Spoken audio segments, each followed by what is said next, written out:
로마서 10장 14절에서 21절 말씀을 통해서 믿음은 말씀을 통해서 라는 제목으로 하나님의 말씀을 나누겠습니다. 우리나라에 복음이 들어온 지 그래 역사가 길지 않죠. 네. 그렇게 긴 역사가 아닌데, 그럼 우리나라의 복음이 어떻게 해서 유입이 되었습니까? 그 복음을 들고 우리나라로 들어온 사람들에 의해서, 선교사들에 의해서 우리나라로 복음이 전파되었습니다. 마치 한 알의 씨가 땅에 떨어져서 죽어서 많은 열매를 맺는 것처럼 복음이 많은 사람을 통해서 들어온 것이 아니라 몇 소수에 의해서 우리나라에 복음이 전파되었고, 그 복음이 이제 이렇게 널리 퍼져나가게 되었다는 거죠. 지금 코로나로 많이 힘들어 하는데, 사실 코로나 처음에 발병되었을 때 중국 사람들은 별로 인정하고 싶지 않겠지만 중국에서 이렇게 들어온 거잖아요. 근데 그 처음에 코로나 걸렸을 때 많은 사람이 코로나 걸린 거 아니었을 거예요. 그렇죠?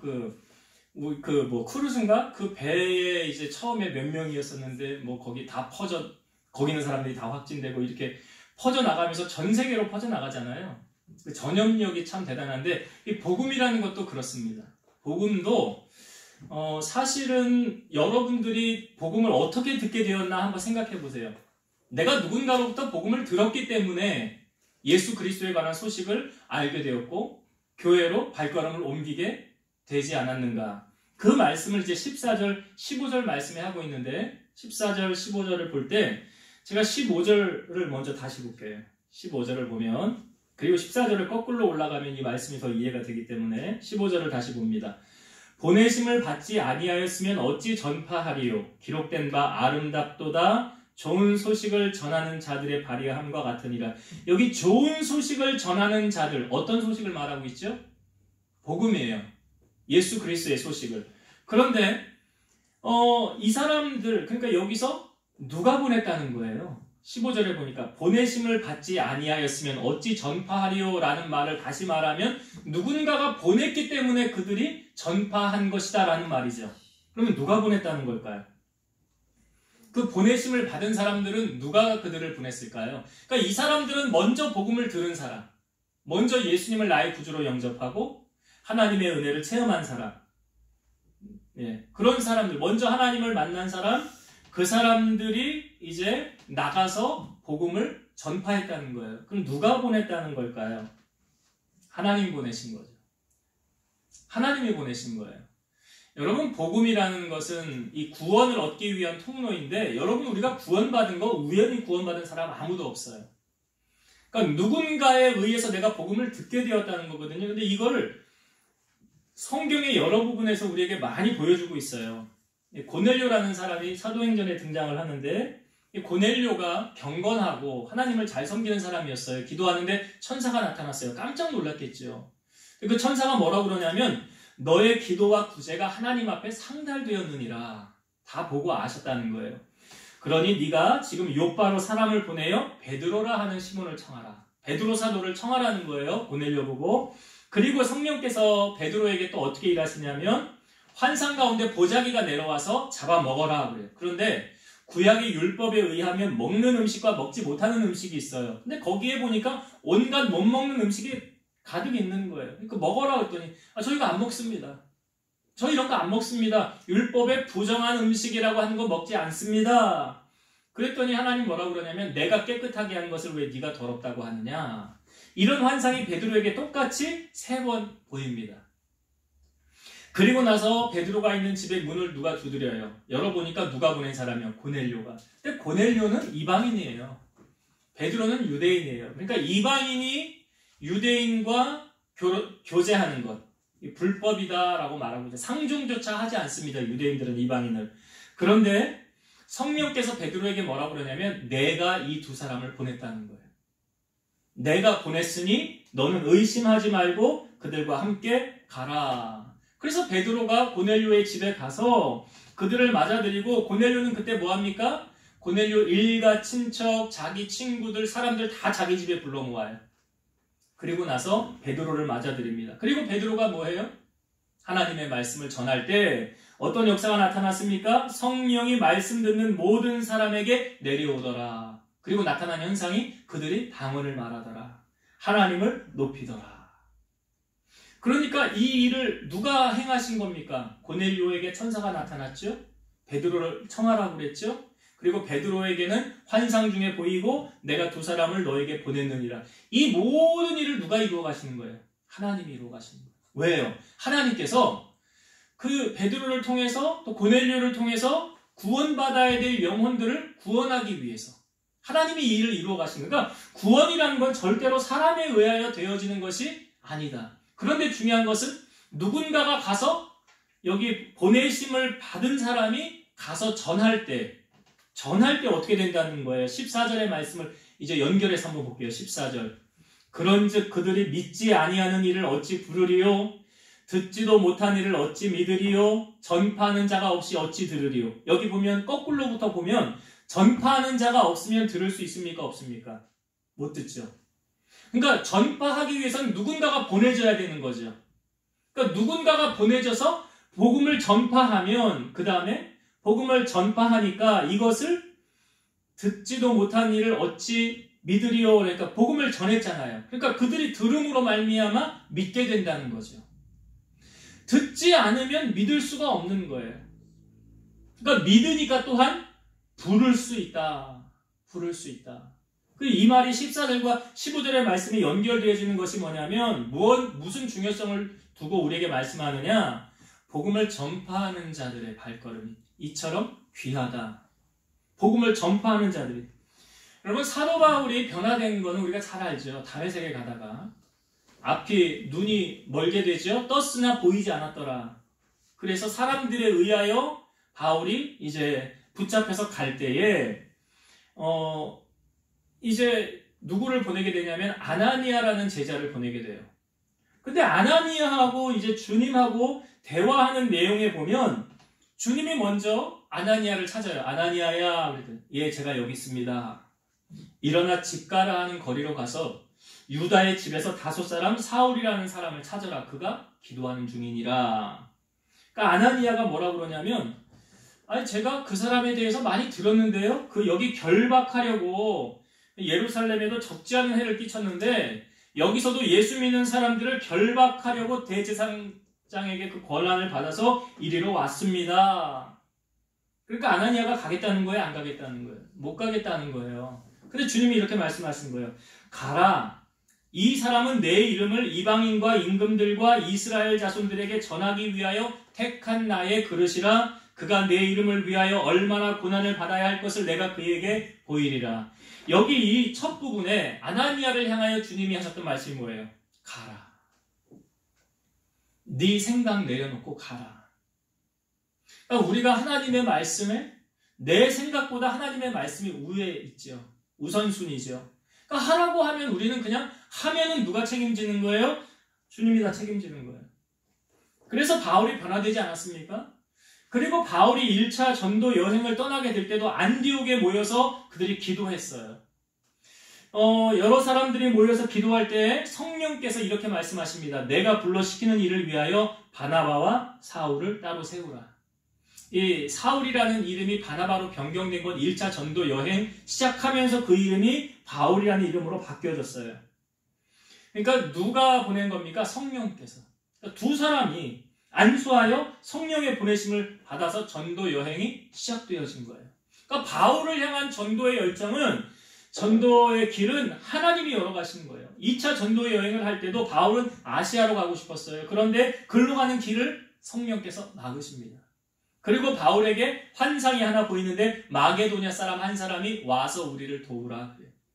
그러니까 바울이 그걸 보고 마게도냐로 가는 것이 하나님의 뜻이구나 하고 목적지를 유럽 쪽으로 고린도, 아테네 이쪽 지역으로 사도 바울의 발걸음이 2차 전도여행 때 옮기게 돼요. 그러니까 누가 보내신 겁니까? 바울을. 하나님이 보내신 거예요. 우리 여기 원종원 식당에 앉아있지만 우리 교회 다니게 된 시점이 언제였습니까? 하나님이 저를 보냈잖아요. 그 집으로. 나를 집사님 집으로 보냈잖아. 19년도인가요? 하여튼 보내가지고 거기서 2주 동안 있으면서 거기 이제 안양에서 여기까지 거의 2년을 주일을 빠지지 않고 일로 오면서 예배 드리면서 지금 이제 원주로 이사 와서 신앙생활을 하게 되지 않습니까? 그러니까 하나님의 하시는 일이에요. 이 구원이라는 것은 사람이 하는 일이 아니에요. 그러니까 여기 아까 아나니아 말씀했지만 아나니아가 가서 기도할 때 뭐라고 그러냐면 네가 오던 길에서 나타나셨던 그 예수께서 나를 보내셨다. 그리고 너로 하여금 다시 기도해서 성령 충만하게 하고 너로 하여금 보게 하신다. 그랬더니 눈에서 비늘 같은 것이 벗겨져서 다시 보게 되었더라. 그러니까 아나니아를 바울에게 보낸 것도 하나님이 하시는 거죠. 여러분, 우리를 누가 구원해 주셨습니까? 주님이 구원해 주셨죠. 그런데 우리가 구원받기 전에 누군가로부터 복음에 대한 소식을 들었습니까? 못 들었습니까? 들었죠. 내가 누군가로부터 예수 그리스도라는 소식을 들었기 때문에 내가 구원받은 거예요. 듣지 못하면, 예수님에 관한 소식을 알지 못한다고 한다면 우리는 구원받을 수 없어요. 고린도전서 1장 21절 하나님의 지혜에 있어서는 이 세상이 자기 지혜로 하나님을 알지 못하므로 하나님께서 전도에 미련한 것으로 믿는 자들을 구원하시기를 기뻐하셨도다. 그러니까 하나님께서 사람들을 구원하는 방법이 뭐예요? 전도에 미련한 것. 이게 뭐예요? 보내심을 받은 사람이 가서 복음을 전파하는 거예요. 그래서 보내심을 받은 사람들의 역할은 뭐냐면 전하는 역할만 할 뿐이지 그 사람의 영혼을 구원할 수 있습니까? 못하는 거예요. 내가 못하는 거예요. 누가 하는 거예요? 하나님이 하시는 거예요. 그거는. 그러니까 우리가 만약 하나님께로부터 보내심을 받은 사람이라고 한다면 그 보내심의 역할에 우리는 충실하게 하면 돼요. 내가 교회 가보니까 예수님 믿으니까 너무 좋아요. 그리고 천국과 지옥이 있다네요. 예수 믿으면 천국 가고 예수님 못 믿으면 지옥 간대요. 그러니까 당신도 꼭 예수를 믿고 천국 가세요. 나와 같이 교회 갑시다. 그런 마음이 평안하고 너무 좋아요. 이걸 내가 은혜를 받았으면 내가 전하는 자가 되어야 된다. 그래서 하나님께서 우리를 누구를 만나게 하시고 어디로 보내셨을 때 우리는 주님이 우리에게 주신 사명을 감당해야 된다. 그것이 뭐래요? 오늘 말씀해 보면 좋은 소식을 전하는 자들의 발이요 말하고 있어요. 그래서 복음은 참 좋은 소식이다. 그래서 전하는 자들의 발이, 이 복음 전도자가 참으로 중요하다. 그를 통해서 하나님이 일하시니까요. 자, 그렇게 복음이 증거되어졌을 때 이 복음을 모든 사람들이 다 받아들였습니까? 안 받아들였습니까? 여러분, 사도 바울이 지금 복음을 증거할 때 특별히 9장, 10장, 11장은 유대인들을 향하여 선포한 하나님의 말씀이라고 그랬잖아요. 그러니까 이방인들은 오히려 잘 듣고 주님 앞에 돌아오는데 유대인들은 잘 들어요, 안 들어요? 잘 안 듣더라는 거예요. 유대인들은 잘 변화가 안 되더라는 거예요. 그러니까 우리가 16절에 보니까 16절에도 주여 우리가 전한 것을 누가 믿었나이까? 믿지 않았다라는 말이에요. 우리가 이렇게 복음을 전했지만 믿지 않습니다. 그러면서 유대인들은 말하기를 우리는 복음을 못 들었습니다. 실상 그렇습니까? 아니에요. 18절의 말씀에 보면 복음이 온 땅에 퍼졌대. 여기 그 소리가 온 땅에 퍼졌고 그 말씀이 땅끝까지 이르렀다라고 말하고 있어요. 그러나 유대인들은 부정하는 거예요. 인정하지 않는 거예요. 시편 19편 4절 보면 그의 소리가 온 땅에 통하고 그의 말씀이 세상 끝까지 이르도다. 하나님이 해를 위하여 하늘의 장막을 베푸셨도다. 말씀이 온 땅 가운데 이미 퍼졌어요. 그럼에도 불구하고 자기들은 복음을 듣지 못했다라고 핑계를 대지만 사실은 핑계할 수 없다라는 거예요. 인정하고 싶지 않은 거예요. 왜냐하면 신명기 말씀에 보면 사람이 나무에 달려서 죽으면 어떻게 해당한 자라고 그랬어요? 저주받은 자라고 그랬잖아요. 예수님은 어떻게 죽으셨어요? 십자가에. 그 나무에 달려 죽은 거죠. 그러니까 유대인들이 예수님을 볼 때 저 사람을 메시아로 보겠습니까? 그렇게 안 봐요. 뭘로 보겠어요? 저주를 받은 사람. 그렇게 본단 말이에요, 예수님을. 그리고 마태복음 마지막 장에 보면 그때 대제사장들이 돈을 들여서 군인들에게 거짓말을 하게 합니다. 야, 예수님의 시체를 누가 빼돌렸다고 그래. 너희들 그렇게 얘기해. 예수님의 시체가 없어졌잖아요. 부활하고. 그러니까 누가 예수님의 시체를 빼돌렸다고 그렇게 전해라. 그 소리가 지금 전파되어져서 사람들은 예수님을 메시아로 믿지 않고 메시아가 아직 안 왔다라고 말하는 거예요. 그런데 바울이 다메섹에서 직접 주님을 만나고 나니까 이 복음을 계속 전해야 되잖아요. 증거해야 되잖아요. 그리고 유대인들이 돌아오기를 원하는 거 아닙니까? 19절의 말씀을 한번 볼게요. 19절. 그러나 내가 말하노니 이스라엘이 알지 못하였느냐?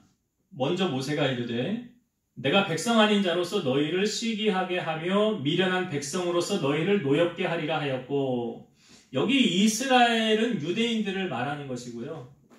여기 백성 아닌 자, 내가 백성 아닌 자로서 너희를 시기하게 하며, 백성 아닌 자, 유대인이 아닌 이방인들을 말하는 거예요. 여기서 이방인들로서 너희를 시기하게 하며, 너희는 유대인, 그리고 미련한 백성으로서 여기도 이방인, 미련한 이방인들로서 너희를 노엽게 하리라.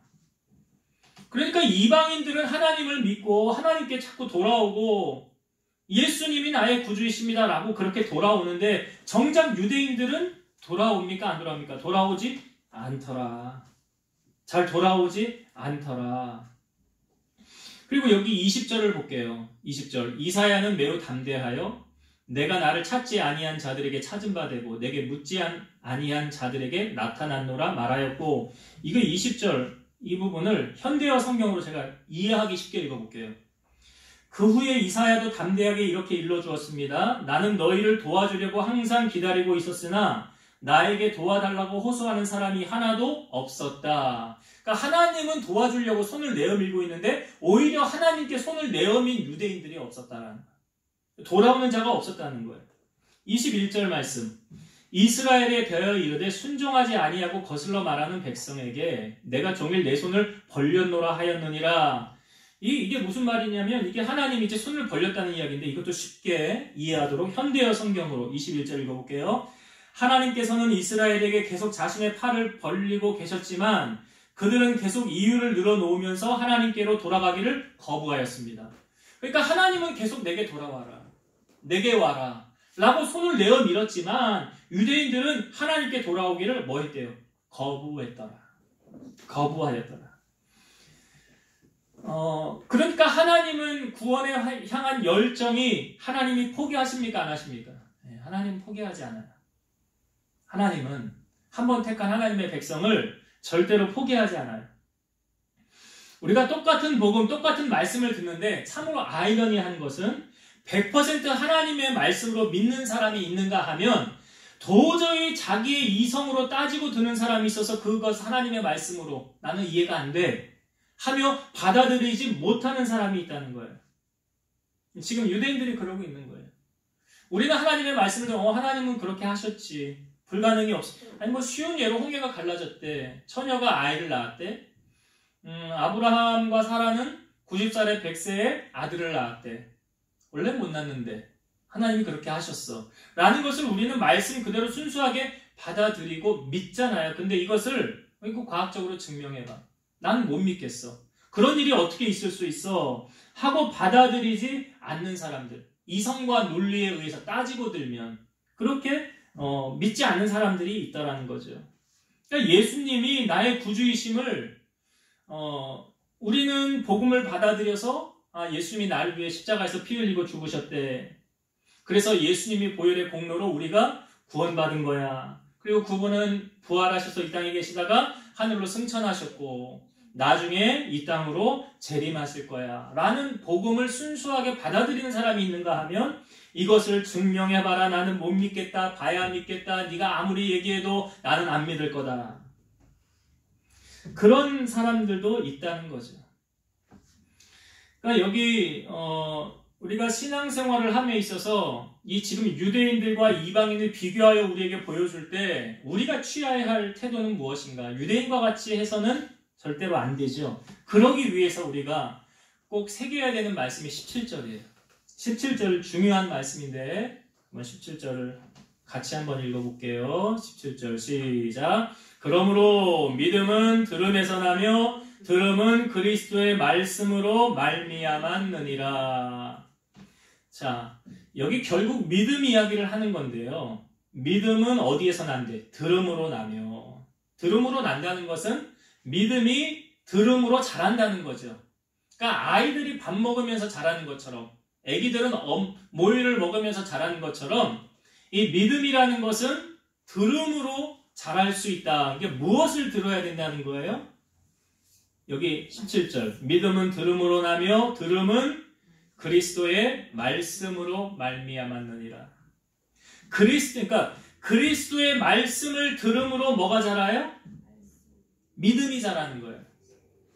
그리스도의 말씀, 하나님의 말씀, 복음을 들음으로 말미암아 뭐가 자란다고요? 믿음이 자라니까 저 사람 참 믿음 좋아. 참 믿음 좋은 것 같아. 그 믿음이라는 것을 사실 우리가 평가할 수는 없지만 하나님만이 평가하실 수 있는 영역이지만 우리가 어떤 사람을 놓고 저 사람 참 믿음 좋은 것 같아. 믿음 좋은 것 같아. 그러면 그 사람의 믿음은 무엇을 통해 자랐을까요? 복음을 통해서. 말씀을 통해서 자라는 거예요.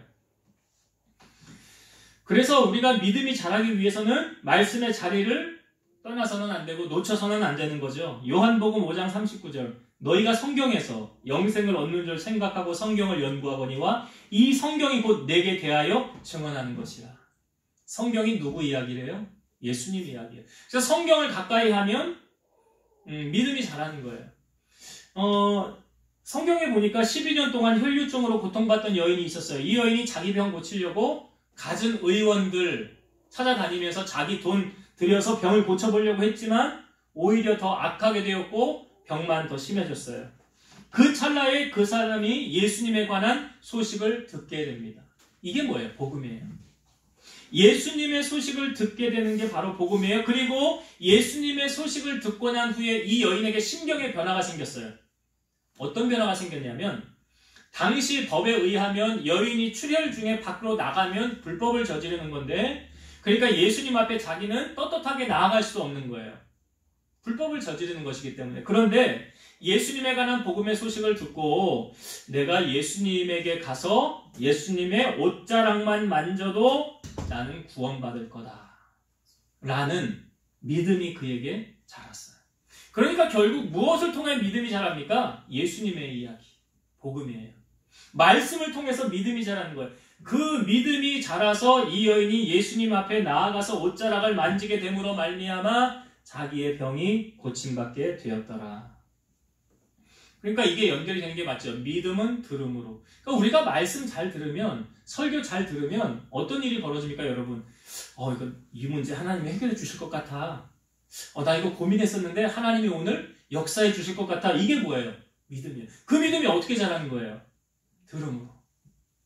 말씀을 들음으로. 설교를 들음으로. 하나님께서 나에게 그렇게 역사해 주실 거야. 바로 이 혈류증의 여인이 그러한 거예요. 예수님 소식 듣고 옷자락 만졌더니 내 병이 고침받게 되었더라. 여러분 기적의 주인공이 되길 원하십니까? 우리 삶에 둘러싸인 문제를 해결 받길 원하십니까? 말씀을 가까이 하세요. 오늘 오전에도 우리가 그런 말씀 나누었지만 육적인 것을 벗어나 영적인 일에 우리가 힘쓰고 기도에 힘쓰고 말씀을 가까이 하고 설교를 듣고 성경을 읽고 그렇게 할 때 내 영이 성숙되어지고 믿음이 자라서 하나님의 은혜를 경험하는 거예요. 주님께서 기적을 치유하실 때, 병을 고치실 때, 문제를 해결하실 때 늘 하셨던 말씀이 무엇입니까? 내 믿음대로 될지어다잖아요. 그런데 그 믿음은 그냥 자라요? 오늘 말씀의 17절이 답이에요. 믿음은 들음에서 나며 들음은 그리스도의 말씀으로 말미암느니라. 그러니까 우리가 지금 우리의 눈에 우리의 속사람이 보이진 않지만 분명한 사실은 예배의 자리에서 하나님의 말씀을 듣는 사람에게는 하나님의 특별한 보너스가 있다는 걸 여러분 아셔야 돼요. 보너스가 있어요. 너 그렇게 나에게 충성하는구나. 나를 그렇게 간절히 찾는구나. 내가 널 도와줄게. 하나님이 무엇을 보고 우리에게 이렇게 하나님의 마음에 감동을 주겠습니까? 솔로몬이 1000번제를 드린 후에 하나님이 솔로몬에게 나타나시잖아요. 그리고 대뜸 하시는 말씀이 뭐예요? 내가 너에게 뭐 해줄까예요. 요술램프 하면 진이 나오는 것처럼 마스터키 되면 문이 열리는 것처럼 우리가 하나님을 찾았더니 솔로몬이 하나님의 마음에 감동 준 거잖아요. 1000번제로. 그러니까 여호와의 마음을 기쁘시게 해드리면 우리 마음의 소원이 응답되어진다고 그러잖아요. 그러니까 하나님 기쁘시게 하도록 한번 힘써보라는 거죠. 그러면 하나님이 감동하셔서 우리에게 놀라운 은혜를 베풀어 주신다는 거예요. 자, 이제 말씀을 정리하고 마치겠습니다. 오늘 로마서 말씀을 통해서 누군가가 복음을 나에게 전해 주었기 때문에 사도 바울이 자기가 왜 빚진 자라고 그럽니까? 복음의 빚진 자라고 그러잖아요. 자기가 복음의 빚을 졌기 때문에 나도 이 빚을 갚기 위해서 복음을 전한다. 그래서 성령께서 사도 바울을 보내신 거예요. 1차, 2차, 3차, 로마까지, 스페인, 서바나까지 복음을 땅끝까지 전한 거예요. 그래서 우리가 하나님의 은혜를 받은 자라고 하면 하나님이 어떤 사람을 만나든 나를 어디로 보내든 하나님이 보내신다고 하면 그곳에 가서 복음을 전할 수 있는, 예수 그리스도의 소식을 증거할 수 있는 여러분 되시길 바라고, 하나님의 기적을 맛보는 주인공이 되길 원하신다면 우리가 무엇에 힘써야 됩니까? 하나님의 말씀 가까이 하는 것에 힘써야 돼요. 왜냐? 그것을 통해서 뭐가 자란다고요? 믿음이. 그렇죠. 믿음이 자라는 거예요. 그러니까 믿음이 자라야 하나님의 역사를 체험하는 주인공이 될 수 있는 거예요. 그래서 말씀을 듣는 자리 놓치지 마시고, 하나님의 말씀, 성경을 가까이 하시고, 나 읽어도 무슨 말인지 모르겠어요. 그래도 읽으셔야 돼요.